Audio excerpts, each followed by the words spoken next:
What is it like to be face to face with a person who could potentially end your life?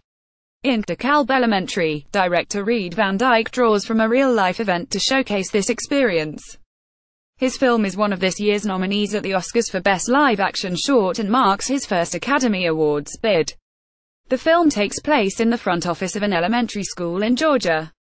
A receptionist, Cassandra, is going about her normal business when a young man in his 20s, Stephen, enters the office. He proceeds to take out an AK-47 and tells the staff in the office to evacuate the school. He also takes Cassandra hostage and instructs her to call 911 and relay his messages to the operator. As she communicates with the dispatcher and the police arrive on the scene, Stephen paces around unsure of himself. He opens a door to the outside and opens fire on several officers before retreating back into the office. Sensing that he's gone too far, Stephen begins to think that he should probably give up to the police. He asks Cassandra to ask the 911 operator whether any officers were injured by the shots he fired. She tells him that no one was struck, and Stephen tells Cassandra that he wants to surrender and that she should tell the dispatcher that he's ready to give up. Cassandra complies and even offers to help him surrender so that he won't get shot. As he lies down on the floor to surrender, Cassandra sits next to him.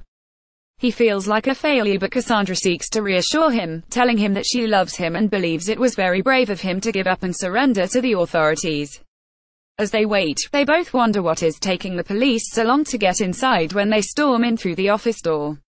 As they arrest Stephen, he looks back one last time at Cassandra as she reflects on the experience she just went through. The film is based on an actual event that happened in 2013 at Ronald McNair Discovery Learning Academy. The dialogue was taken from the 911 recording of bookkeeper Antoinette Huff as she acted as a go-between for the gunman. Could this real-life story of suspense go home with Oscar Gold? Here are the pros and cons that this film presents. See 2018 Oscar nominations by movie. The Shape of Water leads with 13 Academy Awards bids, but how many will it win? Pros: with a nation still reeling from the most recent, and surely not the last, school shooting in Parkland, Florida, this film could not be timelier. The performances from Tara Riggs, Cassandra, and Bo Mitchell, Stephen, are intense, top-notch, and greatly enrich the story being told. The film isn't disturbing too and doesn't seek to justify anyone's behavior or actions.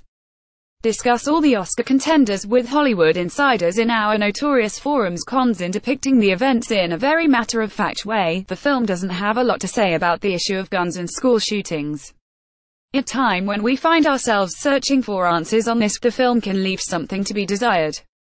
Even though it's based on a real event, the lack of action in the film can make it feel a little boring.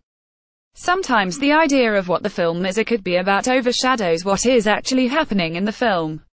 Sign up for Gold Derby's free newsletter with latest predictions.